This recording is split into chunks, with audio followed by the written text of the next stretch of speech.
안녕하세요. 저는 정미숙이라고 해요. 꽃다운 나이에 시집와서 30년간 독한 시어머니 밑에서 시집살이를 한 저에게 놀라운 반전이 일어났어요. 제 이야기를 끝까지 들어봐 주세요. 시청 전 구독과 좋아요 꼭 부탁드립니다. 여러분의 작은 관심이 더 좋은 이야기를 만드는 큰 힘이 됩니다. 그럼 지금부터 30년 고부 갈등의 충격적인 반전을 시작하겠습니다. 새벽 4시 23분. 병원에서 전화가 왔을 때 저는 막 주방에 불을 켜고 있었어요. 30년 동안 몸에 밴 습관이죠. 시어머니 아침 진지를 차려드리기 위해 매일 이 시간에 일어났으니까요. 찬바닥에 발이 닿는 순간부터 하루가 시작되는 거였죠. 부엌의 형광등이 깜빡거리며 켜졌어요. 이 형광등도 참 오래됐네요. 시집 온 지 얼마 안 됐을 때 시어머니가 전기세 아끼려고 새벽에 불도 제대로 안 켜고 음식하냐며 핀잔을 주셨던 기억이 나요. 그때부터 항상 불을 환하게 켜고 일했죠.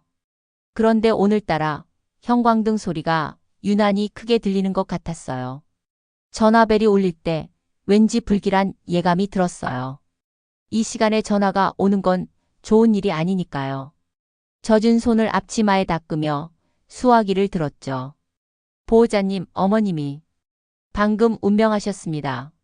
수화기를 든 채로 한참을 서 있었어요. 그 독하디 독한 시어머니가 돌아가셨다고요. 정말로 입술이 바짝 마르는 것 같았어요. 목구멍이 막혀서 아무 말도 나오지 않았죠. 네, 알겠습니다. 지금 가겠습니다. 전화를 끊고도 한참을 부엌에 서 있었어요.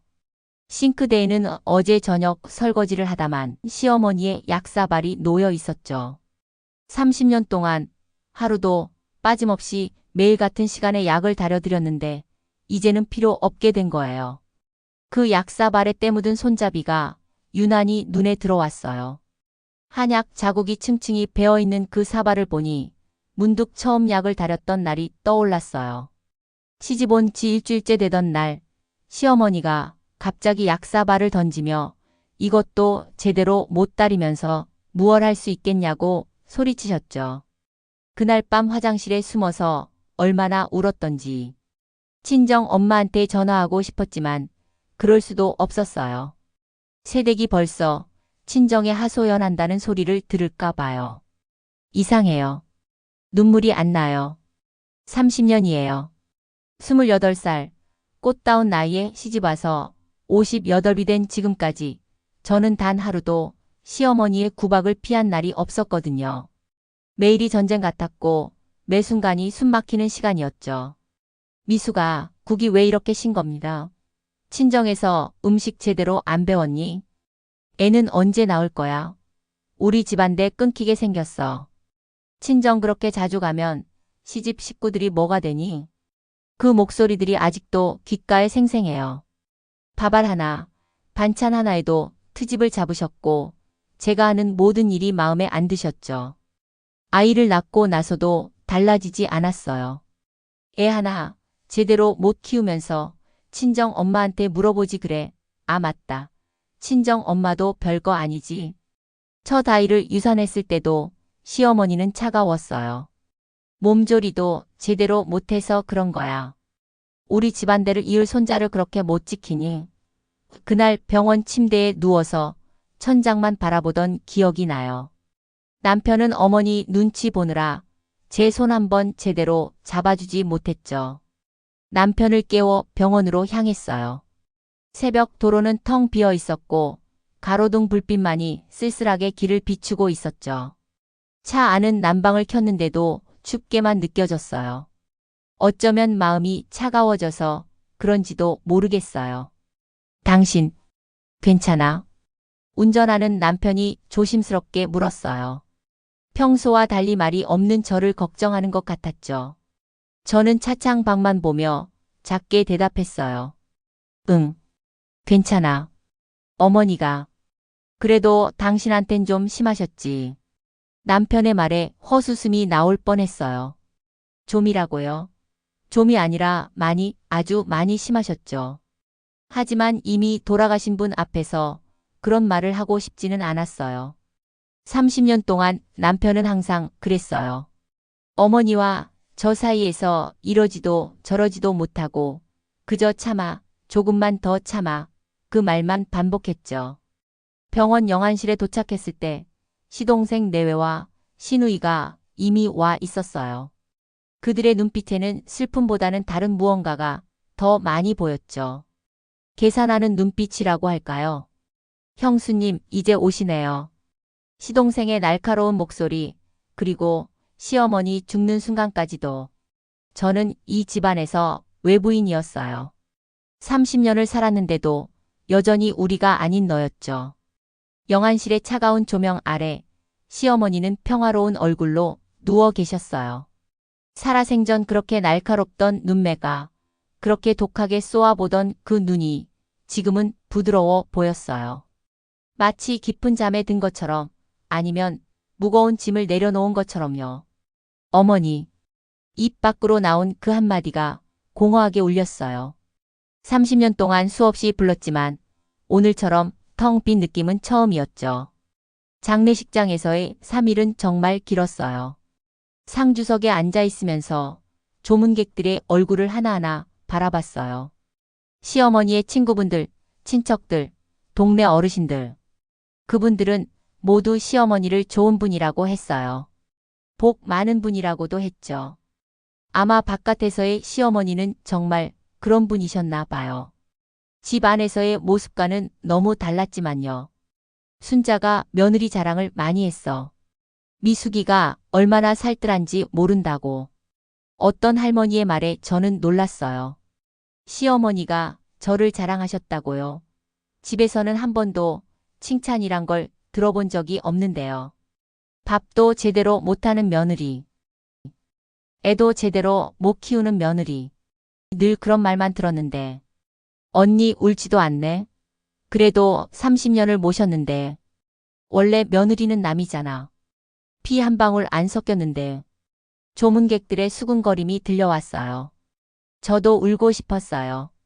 하지만 정말 이상하게도 눈물이 한 방울도 나오지 않았죠. 오히려 가슴 한구석에서 묘한 죄책감이 올라왔어요. 30년을 함께 살았는데 슬프지 않다니.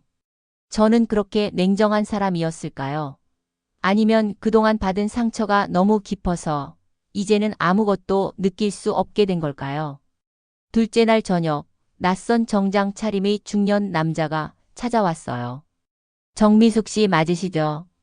전 고 김순자 여사님의 변호사입니다. 유 원장과 관련해서 드릴 말씀이 있는데 장례 끝나고 시간 내주실 수 있으신가요? 유 원장이라니요? 시어머니가 무슨 유 원장을? 신우이의 눈빛이 번뜩였어요. 마치 독수리가 먹잇감을 발견한 것처럼요. 변호사님, 저는 딸인데 저한테 먼저 얘기하셔야 하는 거 아닌가요? 죄송하지만 고인께서 정미숙 씨를 직접 지명하셨습니다. 그 말에 신우이의 얼굴이 불그락푸르락했어요. 시동생도 못마땅한 표정이었죠. 평소에 며느리를 그렇게 구박하시던 시어머니가 왜 저를 지명하신 걸까요? 형수님, 어머니 유품 정리는 우리가 할게요. 형수님은 그동안 고생 많으셨으니 쉬세요. 그 목소리에는 분명 다른 의도가 숨어 있었죠. 재산을 찾으려는 속셈이 뻔했어요. 평소라면 그냥 네 하고 물러났을 텐데 이상하게도 그날은 달랐어요. 아니에요. 제가 할게요. 30년 동안 어머니 방 정리는 제가 했으니까요. 처음으로 시누이에게 단호하게 말했어요. 시어머니가 돌아가시고 나니 이 집안 식구들이 하나도 무섭지 않았어요. 더 이상 눈치 볼 사람이 없어진 거죠. 장례를 치르고 집에 돌아온 다음 날 아침이었어요. 아침 햇살이 거실 창으로 비스듬히 들어왔어요. 평소 같으면 벌써 시어머니 방에서 미수가 차는 언제 가져오니? 하는 소리가 들렸을 시간이죠. 하지만 오늘은 집안이 너무나 고요했어요. 30년 만에 처음 느끼는 고요함이었죠. 그 고요함이 오히려 불안하게 느껴졌어요. 늘 시끄러웠던 집이 이렇게 조용하니 뭔가 빠진 것 같은 허전함이 들었죠. 커피를 한 잔 내려 마시고 심호흡을 한번 했어요. 그리고 시어머니 방으로 향했죠. 30년 만에 처음으로 시어머니 방에 허락 없이 들어갔어요. 평소라면 노크도 없이 들어간다는 건 상상도 할 수 없는 일이었죠. 노크도 안 하고 들어오면 어떡해. 그 날카로운 목소리가 떠올랐어요. 한 번은 급한 일이 있어서 노크 없이 들어갔다가 1시간 동안 꾸중을 들었던 적도 있었죠. 방문을 열자 시어머니 특유의 향이 확 끼쳤어요. 한약 냄새와 오래된 옷장 냄새, 그리고 늘 바르시던 파스 냄새까지. 그 냄새를 맡는 순간 이상하게도 가슴이 먹먹해졌어요. 30년 동안 맡아온 익숙한 냄새인데 이제는 더 이상 맡을 수 없게 된 거죠. 방을 둘러보니 모든 것이 그대로였어요. 침대 옆 탁자 위에 돋보기 안경, 반쯤 익다 만불경, 그리고 늘 마시던 한약 봉지들. 창가에는 시어머니가 아끼던 화분들이 놓여 있었는데 물을 안 준 지 며칠 됐는지 잎이 축 처져 있었어요. 난초는 물을 너무 자주 주면 안 돼. 일주일에 한 번이면 충분해. 시어머니가 가르쳐 주신 말이 떠올랐어요. 그런데 이상해요. 시어머니는 분명 저에게 이런 것들을 가르쳐 주셨는데 늘 넌 아무것도 모른다고 하셨죠. 옷장을 열었어요. 깔끔하게 정리된 한복들이 나프탈렌 냄새를 풍기며 걸려 있었죠. 명절 때만 입으시던 분홍색 저고리, 환갑 때 입으셨던 금박 저고리, 그리고 젊은 시절 사진에서 본 하늘색 치마까지. 하나하나 만져보니 시어머니의 일생이 손끝에 전해지는 것 같았어요. 이 한복은 내 시아버지가 처음 월급 타서 사준 거야. 그때는 이런 것도 귀했지. 언젠가 술 한잔 드시고 하셨던 말이 떠올랐어요. 그날 시어머니의 눈가에 눈물이 고였던 것도 기억나요. 시아버지는 제가 시집 오기 5년 전에 돌아가셨죠. 서랍을 하나씩 열어봤어요. 첫 번째 서랍에는 손수건과 작은 액세서리들이 있었고, 두 번째 서랍에는 누렇게 바랜 사진첩들이 있었어요. 세 번째 서랍에는 오래된 수첩들과 손때 묻은 십자수 작품들이 들어 있었죠. 그리고 맨 아래 서랍을 열었을 때 뭔가 이상한 걸 발견했어요. 서랍 바닥이 다른 서랍보다 얕아 보였거든요. 손으로 눌러보니 빈 공간이 있는 것 같았어요. 조심스럽게 바닥판을 들어 올려봤죠. 이중으로 된 바닥 아래 뭔가 숨겨진 것이 있었어요. 낡은 가죽 표지의 일기장이었죠. 크기는 손바닥만 했고 두께는 꽤 두꺼웠어요. 작은 자물쇠로 굳게 잠겨 있었는데 자물쇠도 녹이 슬어 있었어요. 얼마나 오래된 건지 가죽 표지 모서리는 닳아 있었고 중간중간 얼룩도 져 있었죠. 표지에는 아무것도 적혀 있지 않았어요. 그저 낡고 오래된 일기장일 뿐이었죠. 하지만 왜 이렇게 꽁꽁 숨겨두신 걸까요? 30년 동안 이 방을 청소하면서도 한 번도 본 적 없는 물건이었어요. 일기장을 들어 올려 이리저리 살펴봤어요. 무게가 꽤 나가는 걸 보니 안에 많은 글이 적혀 있는 것 같았어요. 자물쇠를 만져봤지만 단단하게 잠겨 있어서 열리지 않았죠. 시어머니는 대체 무엇을 이렇게 숨겨두신 걸까요? 며느리에 대한 불만을 적어둔 일기일까요? 아니면 집안의 비밀이 적혀 있는 걸까요? 아니면 혹시 남편도 모르는 시어머니의 과거가 있는 걸까요? 일기장을 가슴에 안고 한참을 앉아 있었어요. 열어봐야 할까요? 말아야 할까요? 이미 돌아가신 분의 비밀을 들춰보는 건 예의가 아닌 것 같기도 하고. 하지만 왜 이렇게 궁금한 걸까요? 창밖에서 까치가 울었어요. 시어머니가 늘 말씀하시던 까치가 울면 반가운 소식이 온다는 말이 떠올랐어요. 일기장을 다시 한번 만져봤어요. 자물쇠는 녹슬어 있었지만 여전히 단단했죠. 열쇠는 어디에 있을까요? 아니면 부숴야 하는 걸까요? 손이 떨렸어요. 30년 동안 시어머니 밑에서 살면서도 전혀 몰랐던 무언가가 이 안에 들어있다는 생각에 가슴이 두근거렸어요. 동시에 두렵기도 했죠. 만약 이 안에 저에 대한 원망과 미움만 가득하다면 그걸 확인하는 순간 저는 어떻게 받아들여야 할까요? 하지만 알고 싶었어요. 시어머니가 저를 정말 어떻게 생각하셨는지, 왜 그렇게 차갑게 대하셨는지, 그리고 왜 이 일기장을 이렇게 깊숙이 숨겨두셨는지. 일기장을 품에 꼭 안고 방을 나왔어요. 내일은 이 자물쇠를 열어봐야겠다고 마음먹으면서요. 30년의 세월 동안 쌓인 의문들, 그 답이 혹시 이 안에 있을지도 모른다는 생각에 밤잠을 설칠 것 같았어요. 다음 날 아침 저는 일찍 일어났어요. 아니, 사실 거의 한숨도 못 잤죠. 밤새 그 일기장 생각만 했거든요. 침대에 누워서도 눈을 감아도 자꾸만 그 낡은 가죽 표지가 눈앞에 아른거렸어요. 시어머니는 대체 무엇을 그렇게 꽁꽁 숨겨두신 걸까요? 새벽 5시, 더 이상 참을 수 없어서 일어났어요. 거실 탁자 위에 올려둔 일기장을 다시 손에 들었죠. 어제보다 더 무겁게 느껴졌어요.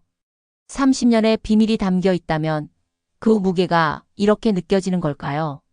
남편은 아직 자고 있었어요. 조심스럽게 공구함을 열어 망치를 꺼냈죠. 작은 망치였지만 이 녹슨 자물쇠를 부수기엔 충분할 것 같았어요. 그런데 막상 망치를 들고 나니 망설여졌어요. 시어머니의 비밀을 이렇게 강제로 열어봐도 되는 걸까요? 하지만 변호사님도 유품 정리를 하라고 하셨고 무엇보다 알고 싶었어요. 30년 동안 저를 그렇게 차갑게 대하신 이유가 정말 궁금했거든요. 미안해요, 어머니. 작게 중얼거리며 망치를 내리쳤어요. 탁 하는 소리와 함께 자물쇠가 떨어져 나갔죠. 생각보다 쉽게 부서졌어요. 녹이 너무 슬어서 그런가 봐요. 떨리는 손으로 일기장을 펼쳤어요. 첫 페이지를 보는 순간 숨이 멎는 것 같았어요. 1994년 3월 15일. 미숙이가 우리 집에 온 날. 미숙아, 미안하다. 이 말을 내게 직접 할 수 없어서 여기에라도 적는다. 제 이름이 적혀 있었어요.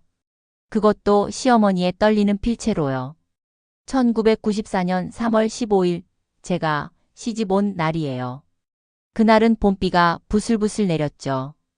빨간 원피스를 입고 이 집 대문을 들어서던 순간이 생생해요. 시어머니는 대문 앞에서 차갑게 저를 맞이하셨죠. 미수가 미안하다라니요. 30년 동안 단 한 번도 들어본 적 없는 말이었어요. 계속 읽어 내려갔어요. 한 글자 한 글자 놓치지 않으려고 천천히, 아주 천천히 읽었죠. 오늘 선을 보러 온 너를 처음 봤을 때부터 알았다. 이 아이는 너무 착하고 순수하다는 걸. 그리고 그런 네가 우리 집안에 오면 상처받을 거라는 것도 알았다. 선을 볼 때부터요. 그때 시어머니는 저를 위아래로 훅어보시며 별로네라고 하셨는데 그게 아니었다는 건가요? 우리 집안에는 내가 평생 숨겨온 비밀이 있다. 시아버지가 돌아가시기 전에 남긴 유산, 그리고 그것을 둘러싼 형제들의 추악한 욕심. 특히 둘째 시동생은 돈에 눈이 멀어 무슨 짓이든 할 놈이다. 시동생이요. 그 사람은 항상 저한테 친절했는데. 형수님, 우리 엄마가 너무 심하시죠. 제가 대신 사과할게요. 이렇게 말하며 제 편인 척했었죠. 그런데 그게 다 계산된 행동이었다는 건가요? 작년에 둘째가 내게 찾아와 말했다. 형수를 꼬드겨서 도장을 받아내면 유산을 나눠주겠다고. 순진한 며느리 하나쯤은 쉽게 속일 수 있을 거라고 비웃으며 말이다. 손이 떨려서 일기장을 놓칠 뻔했어요. 저를 이용하려는 계획이 있었다니.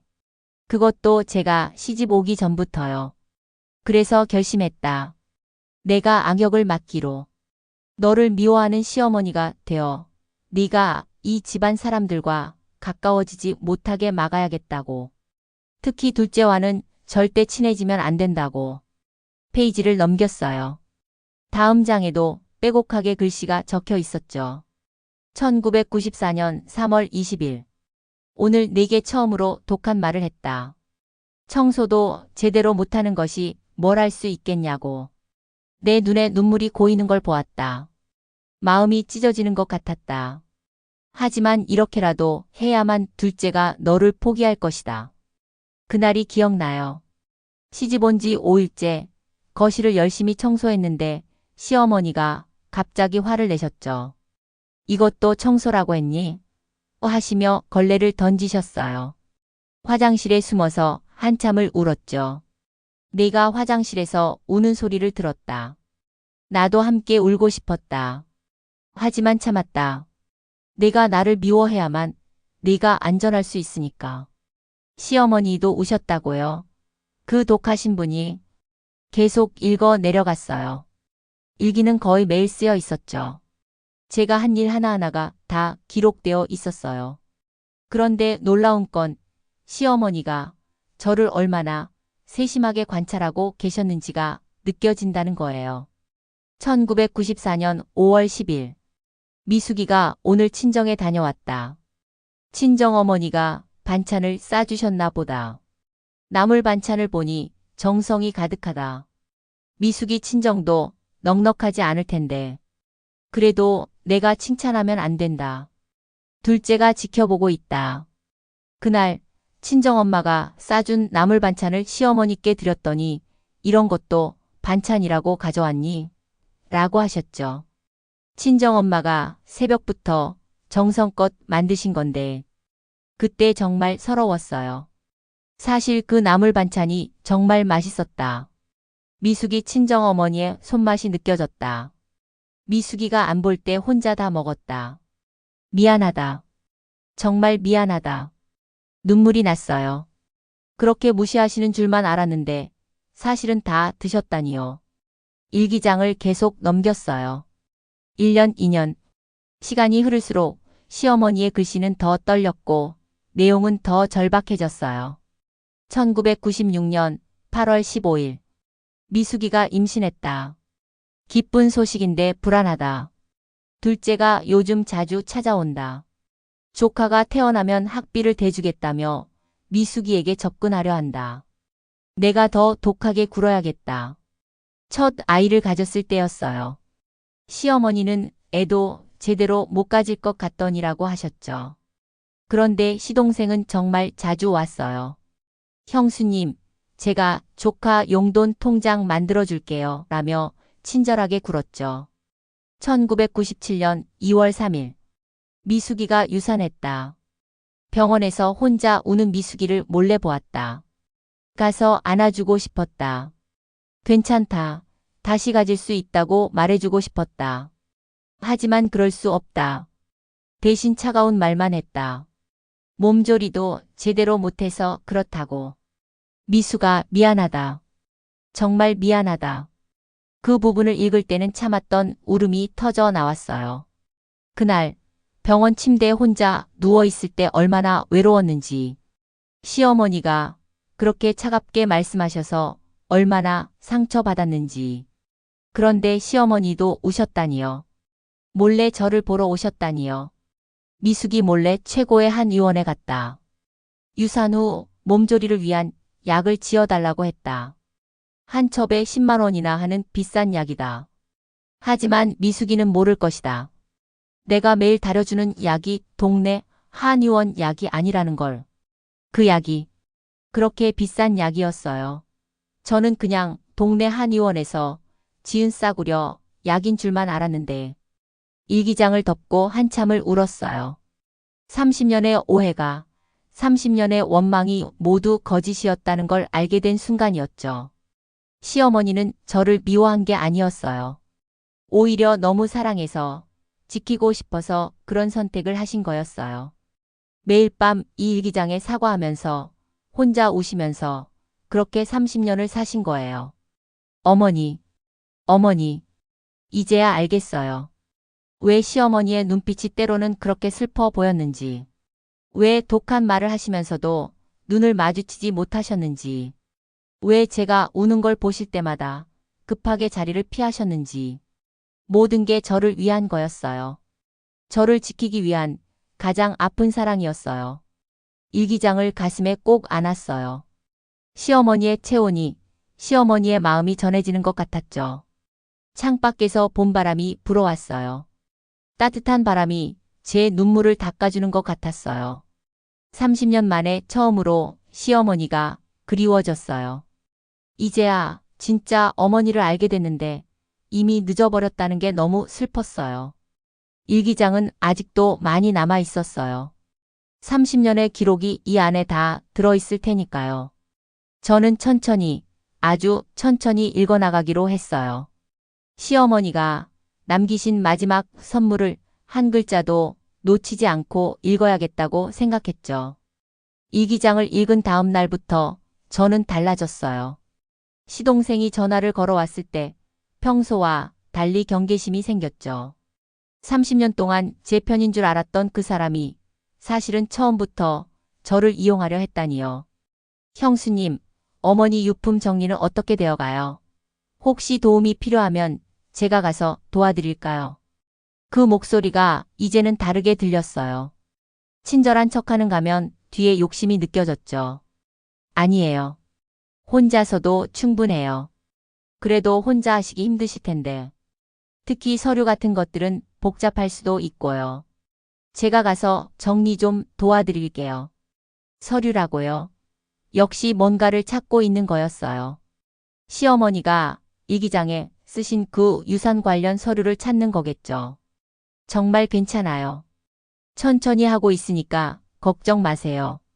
전화를 끊고 나서 다시 일기장을 펼쳤어요. 어제 읽다 만 부분부터 계속 읽어나갔죠. 1998년 6월 12일. 둘째가 오늘도 미숙이에게 접근했다. 아이 학자금 보험을 들어주겠다며 서류를 가져왔다. 미숙이가 고마워하는 걸 보니 마음이 아프다. 그 서류 뒤에 숨겨진 함정을 모르는구나. 내가 또 개입해서 못되게 굴어야겠다. 그때 일이 기억나요. 시동생이 정말 좋은 보험이 있다며 가입하라고 했었죠. 그런데 시어머니가 갑자기 쓸데없는데 돈 쓰지 말라며 화를 내셨어요. 시동생이 추천하는 걸 괜히 막는다고 생각했는데 그 보험 서류 뒤에는 보증인 동의서가 숨겨져 있었다. 둘째의 사업 자금 대출 보증이었다. 미숙이가 모르고 도장을 찍었다면 큰일 날 뻔했다. 온몸에 소름이 돋았어요. 그런 함정이 있었다니. 시어머니가 막아주지 않았다면 저는 정말 큰 빚을 떠안을 뻔했네요. 그때 현관문이 열리는 소리가 났어요. 남편이 일찍 들어온 것 같았죠. 급하게 일기장을 서랍에 넣었어요. 왠지 아직은 남편에게도 보여주고 싶지 않았거든요. 여보, 일찍 왔네? 응, 오늘 동생이 회사로 찾아왔어. 어머니 유산 얘기하면서 시동생이 남편 회사까지 찾아갔다고요. 정말 급한가 봐요. 뭐라고 하셨는데? 어머니가 숨겨둔 재산이 있을 거라면서 같이 찾아보자고. 형수한테도 말하지 말고 우리끼리만 처리하자고 하더라. 남편의 말에 화가 치밀어 올랐어요. 저를 빼고 처리하자니요. 30년 동안 시어머니를 모신 사람이 저인데. 그래서 뭐라고 했어? 당연히 거절했지. 당신이 30년 동안 고생한 건데 어떻게 그럴 수가 있어. 다행히 남편은 제 편이었어요. 하지만 시동생은 포기하지 않을 것 같았죠. 며칠 후 시동생이 집으로 찾아왔어요. 형수님, 우리 좀 얘기해요. 날카로운 목소리는 여전했지만 뭔가 다급한 기색이 보였어요. 차라도 한 잔 드실래요? 됐어요. 본론만 얘기할게요. 엄마 유품 중에 중요한 서류 같은 거 없었어요. 역시나 서류를 찾고 있었어요. 시동생과 시누이 모두가 뭔가를 찾고 있는 거죠. 글쎄요. 아직 다 정리를 못해서. 형수님, 솔직히 얘기해요. 엄마가 형수님한테만 뭔가 남기셨죠. 변호사도 형수님만 불렀잖아요. 시누이의 눈빛이 매서워졌어요. 30년 동안 늘 그랬듯이 저를 의심하고 경계하는 눈빛이었죠. 아직 변호사님을 못 만났어요. 장례 끝나고 너무 정신이 없어서. 그럼 빨리 만나요. 그리고 내용 다 공유해야 해요. 가족인데 숨기는 건 아니죠. 가족이라고요. 30년 동안 저를 외부인 취급하던 사람이 이제 와서 가족 타령을 하네요. 시동생이 간 후 저는 깊은 고민에 빠졌어요. 일기장의 내용을 알려야 할까요? 시어머니가 왜 그들을 경계했는지 알려야 할까요? 아니면 계속 숨겨야 할까요? 다시 일기장을 꺼냈어요. 좀 더 뒷부분을 읽어보기로 했죠. 2010년 3월 20일. 오늘은 미숙이가 시집 온 지 16년이 되는 날이다. 그동안 얼마나 힘들었을까. 나 때문에, 내 가족들 때문에. 이제 진실을 말해주고 싶지만 아직은 위험하다. 둘째와 막내의 욕심이 더 커졌다. 그들은 이제 미숙이뿐만 아니라 미숙이 아이들까지 노리고 있다. 조카라며 접근해서 보증을 서게 하거나 투자를 권유할 계획을 세우고 있다. 내가 살아있는 한 절대 그럴 수 없다. 아이들까지요. 제 아이들까지 이용하려 했다니. 시어머니는 정말 우리 가족 전체를 지키고 계셨던 거네요. 2015년 8월 30일. 병원에서 위암 진단을 받았다. 이기라고 한다. 하지만 미숙이에게는 절대 알리지 않을 것이다. 내가 아프다는 걸 알면 그 착한 아이는 밤낮 없이 병수발을 들 것이다. 그러면 둘째와 막내가 틈을 노릴 것이다. 위암이셨어요. 2015년부터요. 그럼 5년 동안이나 혼자서 투병하신 거예요. 그 독한 분이 아프다는 내색 한번 안 하시고 눈물이 멈추지 않았어요. 시어머니가 얼마나 외로우셨을까요? 아프면서도 독한 시어머니 역할을 계속해야 했던 그 마음이 얼마나 힘드셨을까요? 2020년 1월 1일. 새해가 왔다. 올해가 마지막 일 것 같다. 이제 정리를 해야겠다. 미숙이를 위해 준비해둔 것들을 변호사에게 맡겨야겠다. 30년 동안의 미안함을 조금이라도 갚을 수 있을까? 내가 죽고 나면 미숙이가 이 일기장을 발견하겠지. 그때서야 진실을 알게 될 것이다. 너무 늦어서 미안하다. 살아생전에 한 번만이라도 안아주고 싶었는데. 일기장을 덮고 한참을 울었어요. 시어머니의 마지막 5년이 얼마나 고통스러웠을지. 암과 싸우면서도 저를 지키기 위해 끝까지 연기하셨다니. 그때 또 전화가 울렸어요. 이번엔 시동생이었죠. 형수님, 내일 집에 가도 될까요? 정말 중요한 얘기가 있어서요. 무슨 일인데요? 전화로는 좀 그렇고. 아, 그리고 형수님만 계실 때 가고 싶은데 형은 회사 가는 시간에 맞춰 갈게요. 뭔가 불안한 느낌이 들었어요. 남편 없을 때를 노리다니. 분명 좋지 않은 의도가 있을 거예요. 저도 내일은 좀 바빠서요. 형수님, 이거 정말 중요한 일이에요. 엄마가 남기신 것과 관련된 거니까 꼭 시간 좀 내주세요. 결국 내일 오전에 만나기로 했어요. 하지만 불안했죠. 시어머니가 그렇게 경계하신 시동생을 혼자 상대해야 한다니. 그날 밤 저는 결심했어요. 더 이상 당하고만 있지 않겠다고.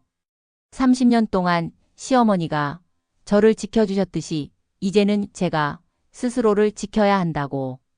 그리고 시어머니가 남기신 것들도 지켜내야 한다고. 일기장을 다시 펼쳐 시동생과 시누이에 대한 부분을 꼼꼼히 읽었어요. 그들이 어떤 수법을 쓰는지, 무엇을 노리는지 파악해야 했거든요. 둘째는 항상 동정심을 유발한다. 사업이 어렵다. 아이들 학비가 필요하다. 병원비가 급하다. 하지만 모두 거짓이다. 둘째 통장에는 돈이 충분하다. 막내는 더 교묘하다. 가족의 정을 앞세워 접근한다. 우리가 남이가 가족끼리 어떻게 그럴 수 있냐며 죄책감을 느끼게 한다. 시어머니는 정말 정확하게 파악하고 계셨네요. 내일 시동생이 오면 저도 시어머니처럼 강하게 나가야겠어요. 더 이상 순진한 며느리가 아니라는 걸 보여줘야겠어요.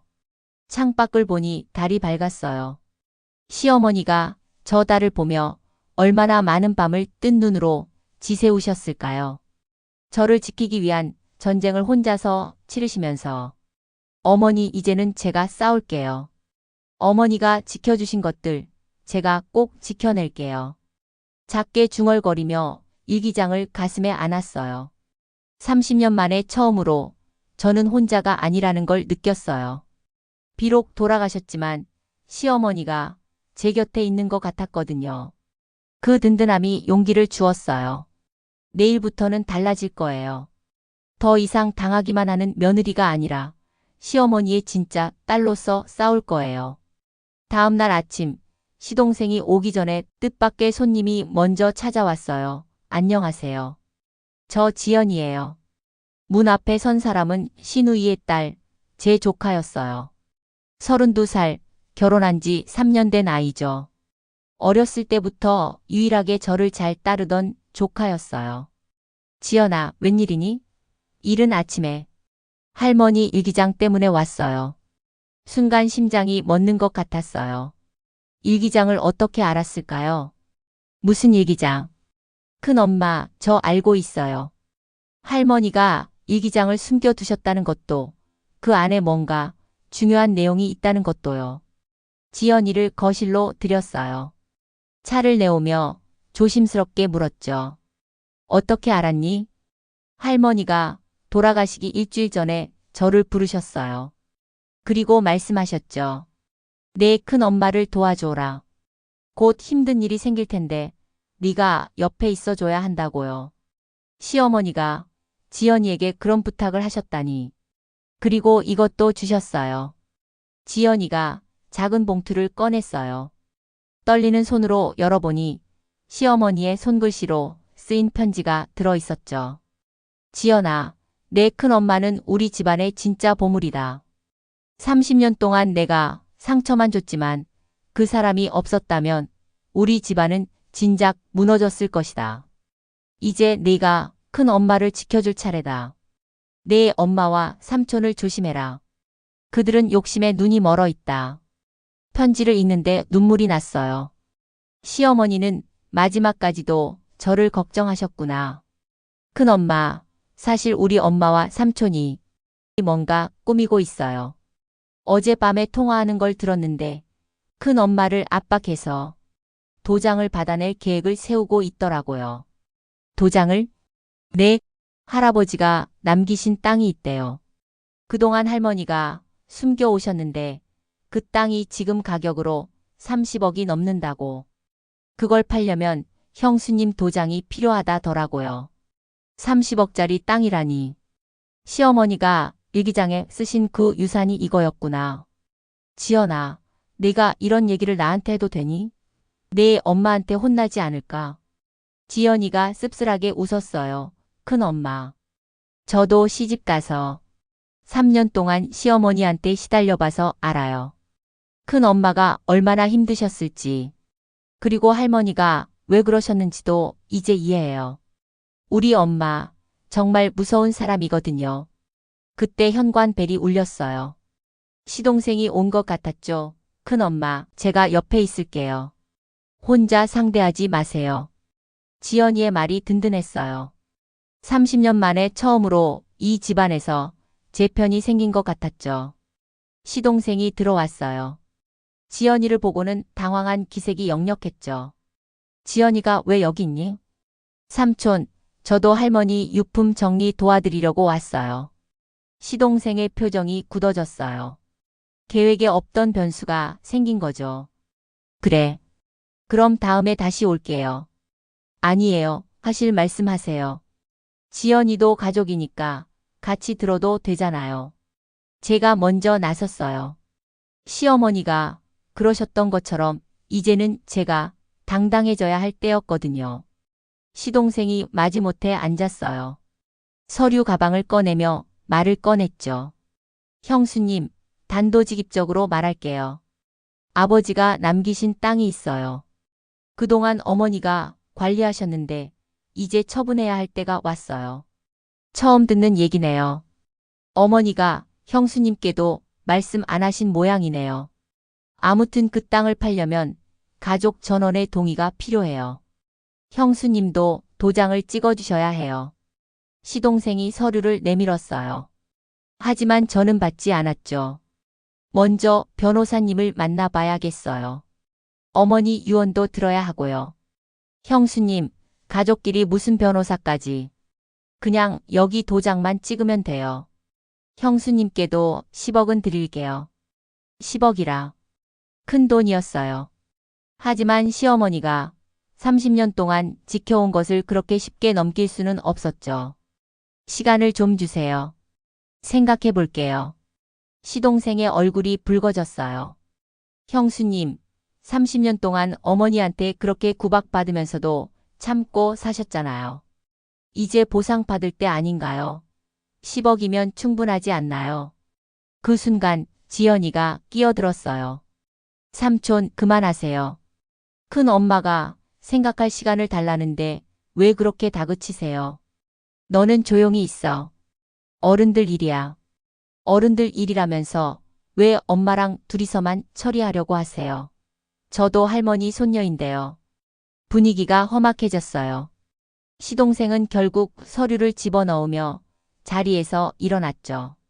형수님, 잘 생각해 보세요. 이게 형수님에게도 좋은 기회예요. 시동생이 나간 후 지연이가 제 손을 잡았어요. 큰 엄마, 절대 도장 찍으면 안 돼요.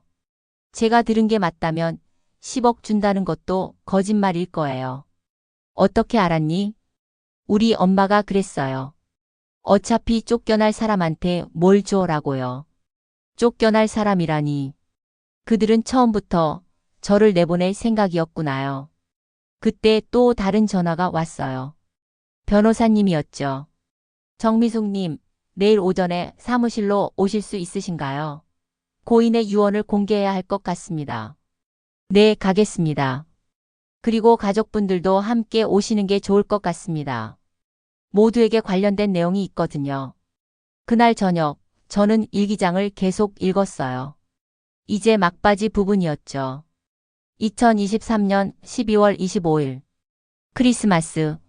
오늘은 특별한 날이다. 변호사를 만나 모든 것을 정리했다. 미숙이를 위해 준비한 것들을 법적으로 완벽하게 만들었다. 그 땅은 미숙이 명의로 이미 넘겼다. 둘째와 막내는 절대 건드릴 수 없을 것이다. 뭐라고요? 이미 제 명의로 되어 있다고요. 30년 동안의 죄책감을 이것으로 갚을 수는 없겠지만 적어도 미숙이의 노후는 걱정 없기를 바란다. 그리고 지연이에게도 부탁했다. 그 아이는 믿을 만하다. 미숙아, 이 일기장을 읽고 있다면 이제 알았을 것이다. 내가 얼마나 너를 사랑했는지. 비록 한 번도 표현하지 못했지만 너는 내 진짜 딸이었다. 피 한 방울 섞이지 않았지만 내 자식들보다 더 소중했다. 마지막 페이지였어요. 2024년 1월 1일. 마지막 새해다. 이제 얼마 남지 않았다. 미숙아, 행복해라. 더 이상 눈치 보지 말고 당당하게 살아라. 그것이 내 마지막 소원이다. 사랑한다, 내 딸아. 일기장을 덮고 한참을 울었어요. 시어머니. 아니, 이제는 정말 어머니라고 불러야겠어요. 어머니는 저를 딸이라고 생각하셨구나. 30년 동안 단 한 번도 따뜻한 말을 들어보지 못했는데 마음속으로는 매일 사랑한다고 말씀하고 계셨구나.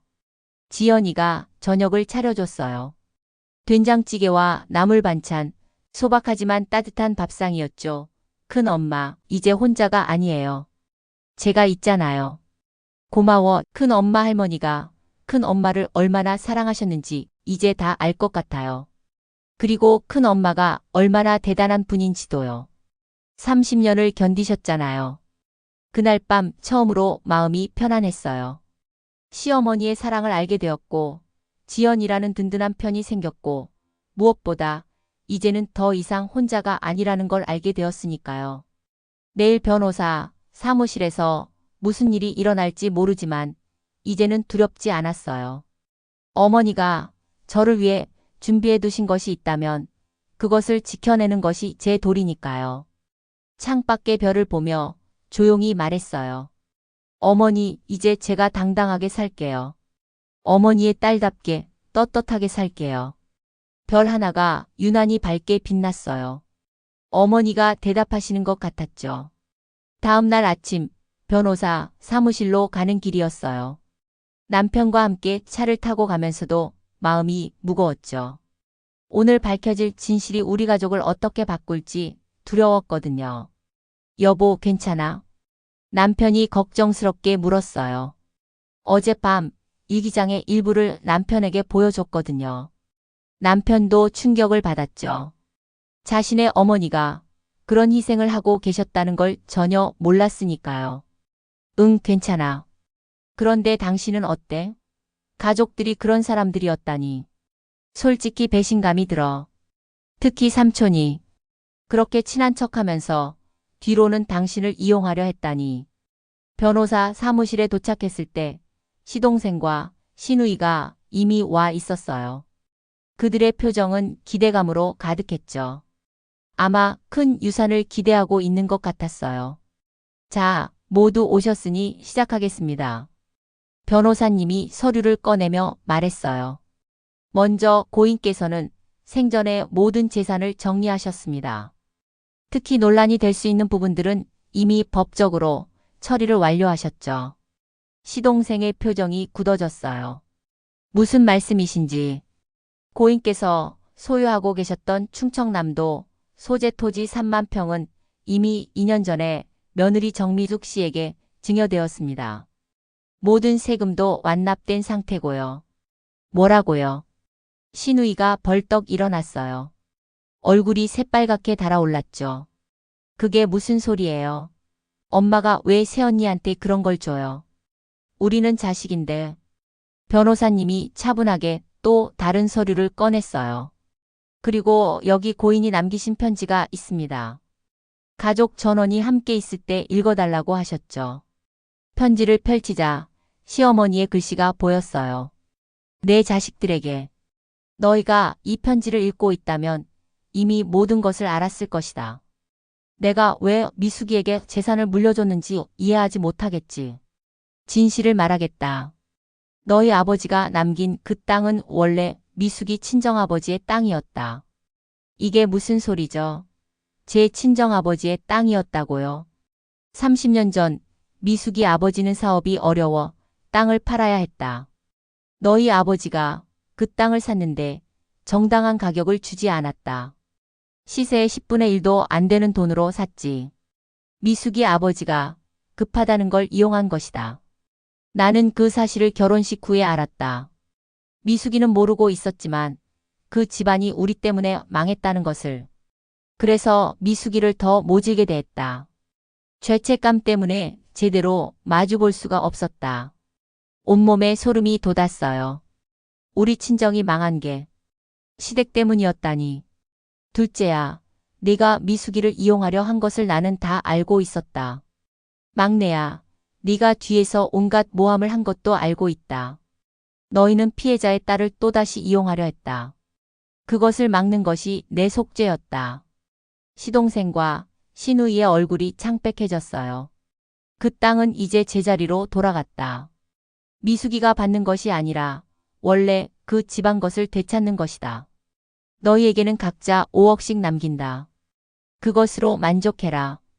더 이상 미숙이를 괴롭히지 마라. 편지가 끝났어요. 사무실은 무거운 침묵에 빠졌죠. 이럴 수가. 시동생이 힘없이 주저앉았어요. 시누이는 믿을 수 없다는 표정으로 변호사를 쳐다봤죠. 이거 조작 아니에요. 엄마가 이런 걸 쓸 리 없어요. 필적 감정도 완료했습니다. 그리고 여기 증거 자료들도 있죠. 변호사님이 또 다른 서류들을 꺼냈어요. 30년 전 토지 거래 서류, 당시 시세 자료, 그리고 우리 친정아버지가 쓴 탄원서까지. 탄원서를 보는 순간 눈물이 쏟아졌어요. 제발 정당한 가격을 주십시오. 이 땅은 우리 가족의 전부입니다. 딸 시집 보낼 돈도 없어서 이러는 겁니다. 제발. 친정아버지가 이렇게까지 하셨는데도 시아버지는 헐값에 빼앗으신 거예요. 그리고 그 돈으로 지금의 부를 쌓으신 거고요. 그럼 형수가 우리 집에 온 게. 남편이 충격에 빠진 목소리로 물었어요. 네, 맞습니다.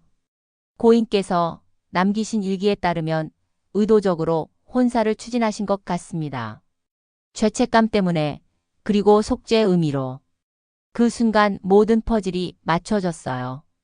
왜 시어머니가 처음 본 저를 며느리로 선택하셨는지, 왜 그렇게 독하게 대하셨는지, 왜 시동생과 시누이로부터 저를 지키려 하셨는지, 모든 게 죄책감이었어요.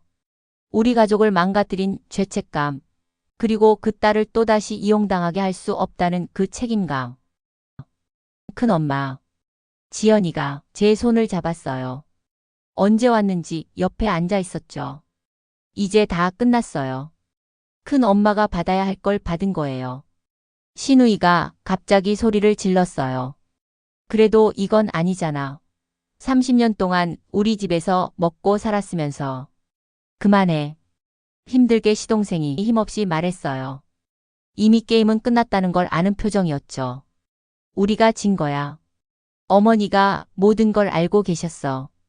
변호사님이 마지막 서류를 꺼냈어요. 그리고 이건 정미숙 씨만 보시라고 하신 겁니다. 봉투를 열어보니 또 다른 편지가 있었어요. 미수가 이제 모든 진실을 알았구나. 충격이 크겠지. 하지만 알아줘. 너는 죄가 없다. 너희 아버지도 너도 모두 피해자였을 뿐이다. 내가 너를 며느리로 맞은 것은 속죄의 시작이었지만 함께 살면서 진심으로 너를 사랑하게 되었다. 너의 선함, 너의 강인함, 너의 따뜻함. 모든 것이 나를 변화시켰다. 이제는 당당하게 살아라. 그 땅으로 하고 싶은 일을 해라. 너의 친정 부모님도 하늘에서 기뻐하실 것이다. 마지막으로 부탁이 있다. 내 자식들을 용서해줘라. 그들도 욕심에 눈이 멀었을 뿐이다. 너의 넓은 마음을 나는 안다. 사랑한다. 나의 딸 미수가. 편지를 읽고 나자 마음이 복잡했어요. 분노와 슬픔, 이해와 용서의 감정이 뒤섞였죠. 30년의 세월이 이런 비밀 위에 쌓여 있었다니. 변호사 사무실을 나오면서 시동생이 다가왔어요. 형수님, 정말 몰랐습니다. 우리 아버지가 그런 일을. 죄송합니다. 30년 동안 정말 죄송합니다. 시동생이 깊이 고개를 숙였어요. 난생 처음 보는 모습이었죠. 시누이도 마찬가지였어요. 평생 저를 무시하던 그 사람이 눈물을 글썽이며 서 있었죠. 형수님 미안해요. 정말, 정말 미안해요. 저는 아무 말도 하지 못했어요. 30년의 서러움이 한꺼번에 밀려왔지만 동시에 시어머니의 마지막 부탁도 떠올랐죠. 용서해줘라. 시간이 필요해요. 지금은 너무 복잡해서. 그들을 뒤로하고 걸어 나왔어요. 봄 햇살이 따뜻했어요. 마치 시어머니가, 아니 이제는 정말로 어머니가 저를 안아주는 것 같았죠. 여보, 괜찮아? 남편이 조심스럽게 물었어요. 응. 이제야 모든 게 이해가 돼. 30년의 미스터리가 풀렸어요. 하지만 이게 끝이 아니라 새로운 시작이라는 걸 알았죠. 이제는 진짜 나로 당당하게 살아갈 시간이 왔다는 것을. 변호사 사무실에서 돌아온 지 사흘째 되는 날이었어요. 그동안 시동생과 시누이에게서 연락이 없어서 오히려 불안했죠. 폭풍 전의 고요함이라고 할까요? 뭔가 큰일이 일어날 것 같은 예감이 들었어요. 그날 오후 지연이가 급하게 전화를 걸어왔어요. 목소리가 떨리고 있었죠. 큰엄마, 지금 어디세요? 집에 있는데 무슨 일이니? 지금 당장 그 집에서 나오세요. 우리 엄마랑 삼촌이 변호사 데리고 그리로 가고 있어요. 변호사를 데리고 온다고요? 무슨 일일까요? 무슨 일인데? 할머니가 치매였다는 진단서를 위조했대요. 그래서 증여가 무효라고 주장하려는 것 같아요. 그리고 지연이가 말을 멈췄어요. 더 심각한 게 있는 것 같았죠. 그리고 뭐? 큰 아버지도 끌어들였대요. 큰 엄마를 집에서 내쫓으려는 것 같아요. 남편도요. 제 남편까지 그들 편이 됐다는 건가요? 믿을 수 없었어요. 하지만 생각해보니 최근 남편의 행동이 이상하긴 했죠. 퇴근이 늦어지고 통화를 피하고 저와 눈을 마주치지 않으려 했어요. 현관문이 열리는 소리가 났어요. 남편이 들어왔는데 뒤따라 시동생과 시누이 그리고 낯선 사람 2명이 함께였죠.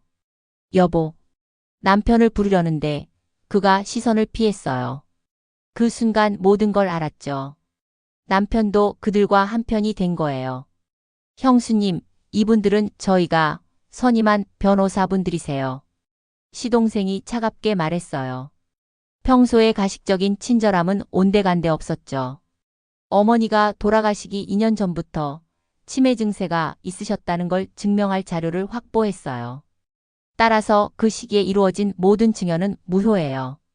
그런 거짓말이 아니에요. 여기 진단서도 있고 증인도 있어요.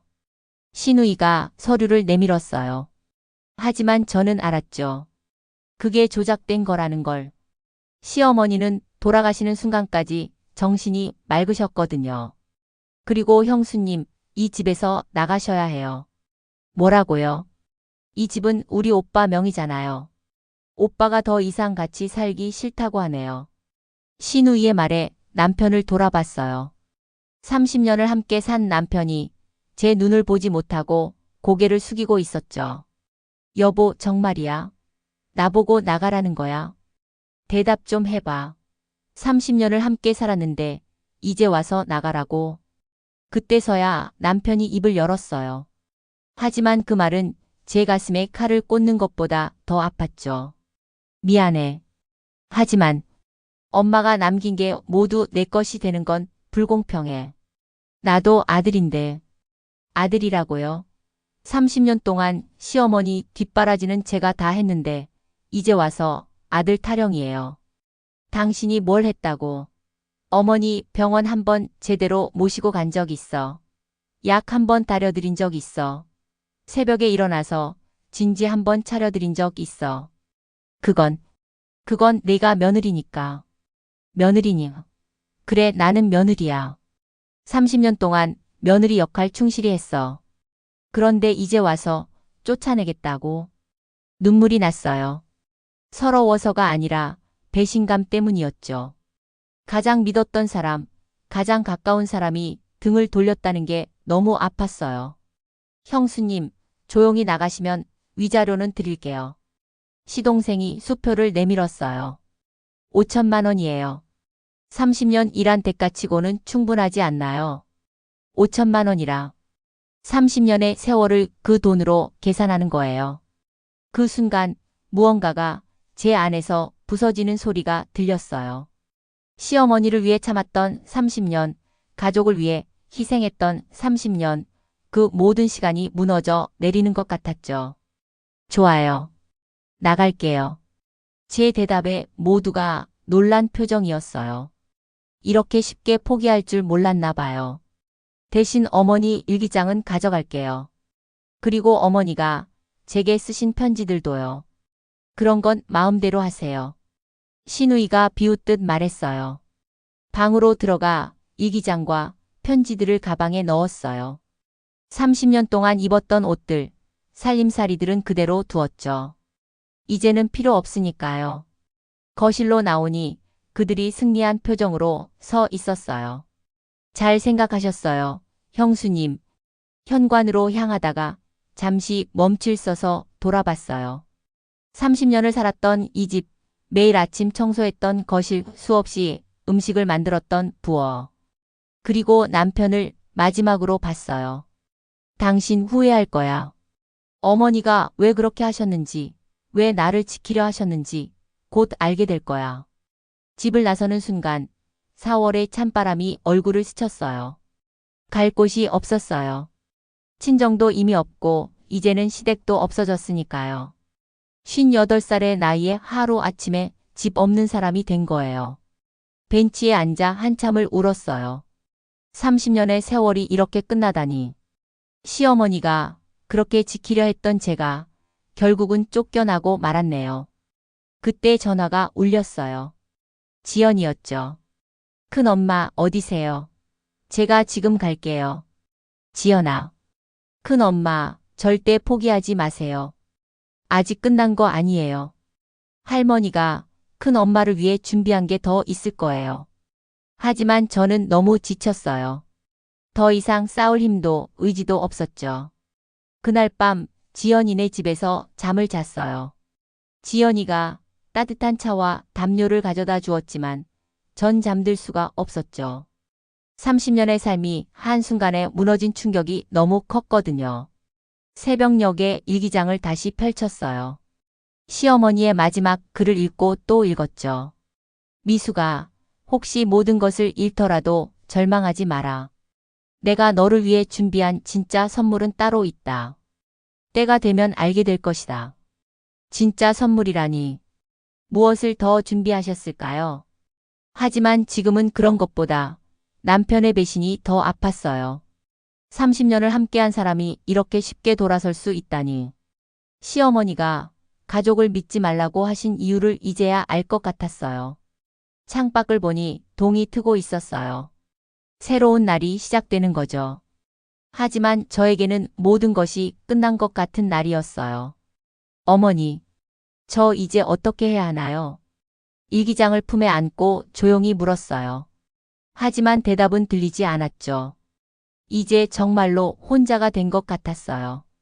집에서 쫓겨난 지 일주일이 지났어요. 그동안 지연이네 집에 신세를 지면서 앞으로 어떻게 살아야 할지 막막하기만 했죠. 58살의 나이에 새 출발이라니. 두렵기도 하고 서럽기도 했어요. 그런데 그날 아침 뜻밖의 전화가 걸려왔어요. 변호사님이었죠.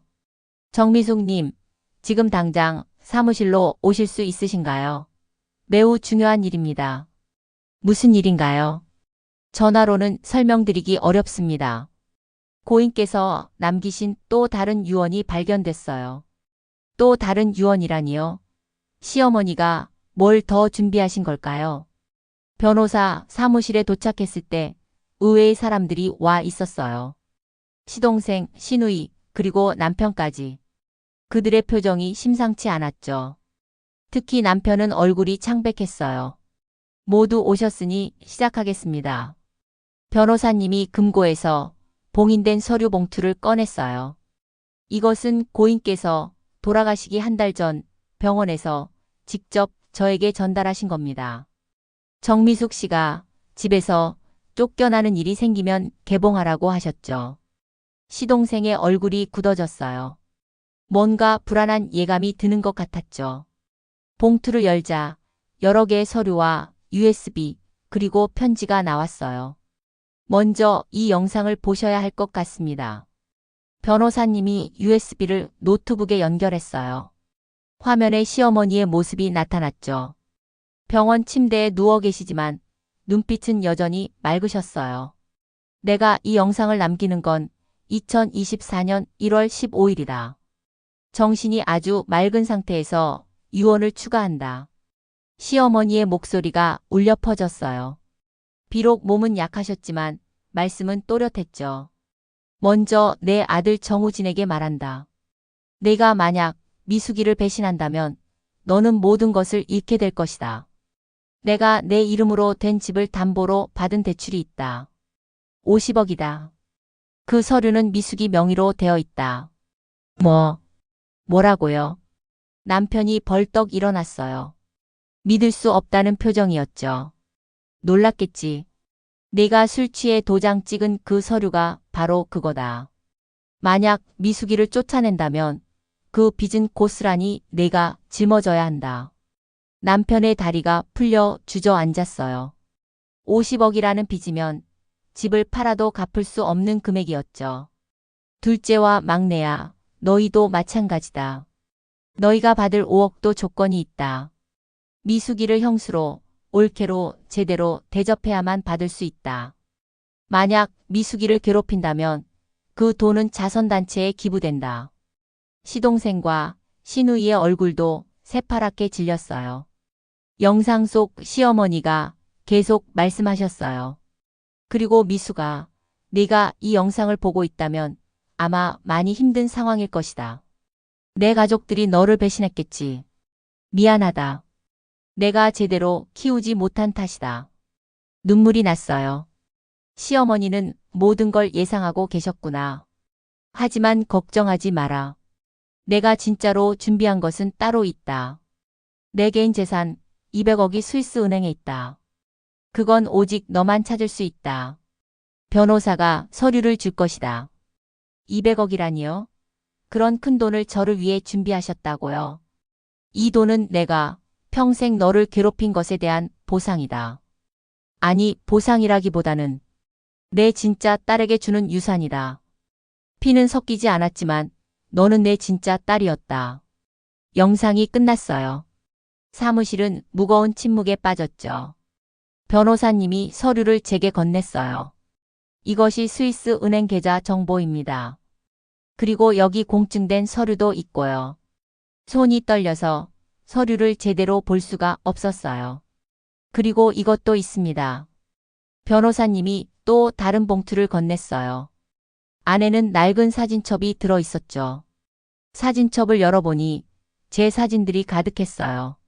제가 모르는 사이에 찍힌 사진들이었죠. 장 보러 가는 모습, 빨래 넣는 모습, 정원에서 꽃에 물 주는 모습. 30년 동안의 일상이 고스란히 담겨 있었어요. 그리고 각 사진마다 시어머니의 메모가 적혀 있었죠. 1995년 봄, 미숙이가 정원에 장미를 심던 날, 얼마나 행복해 보이던지. 2001년 여름, 미숙이가 아이들 도시락 싸는 모습, 최고의 엄마다.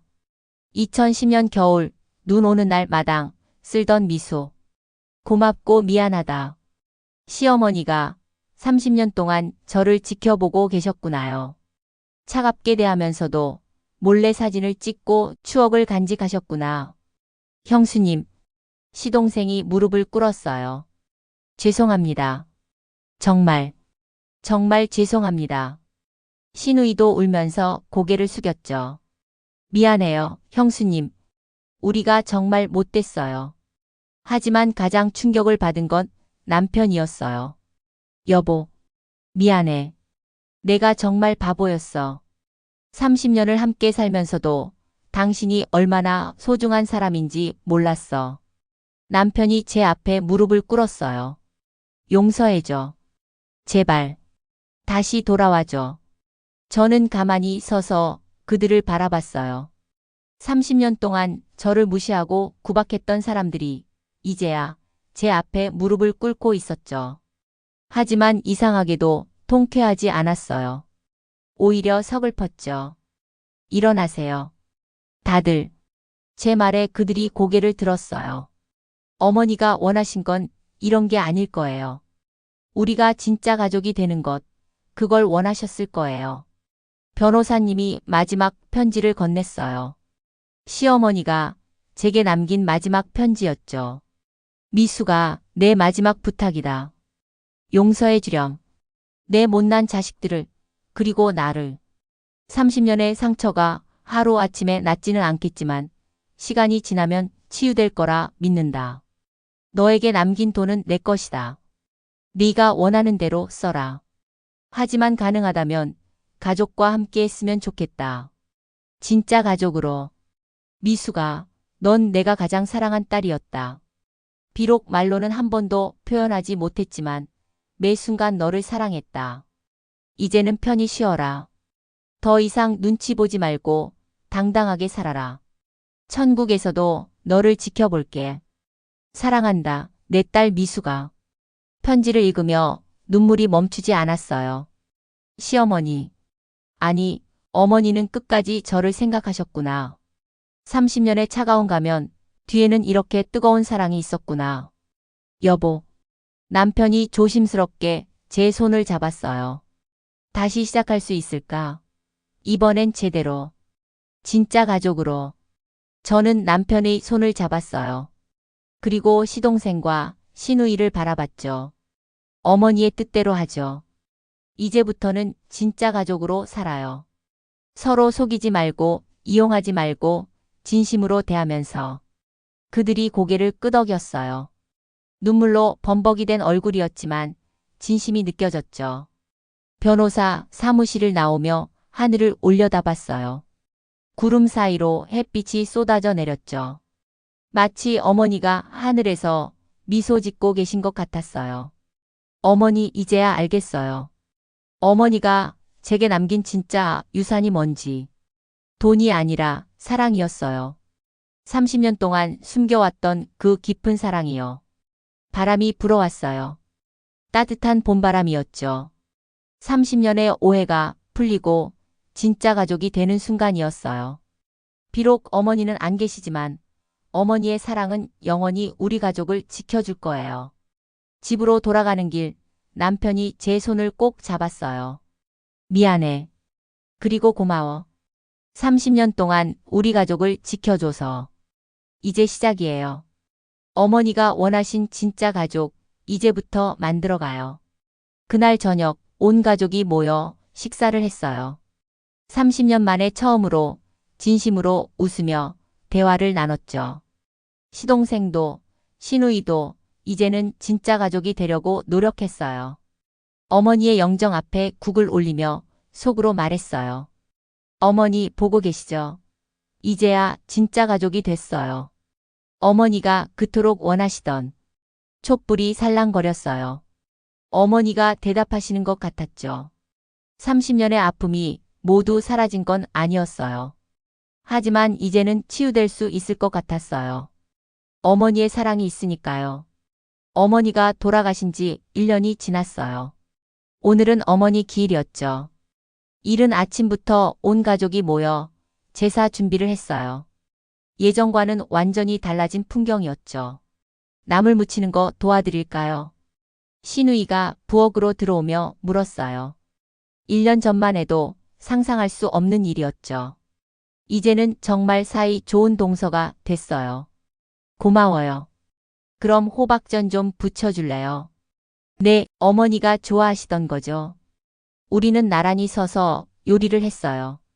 30년 만에 처음으로 느끼는 편안함이었죠. 시동생도 달라졌어요.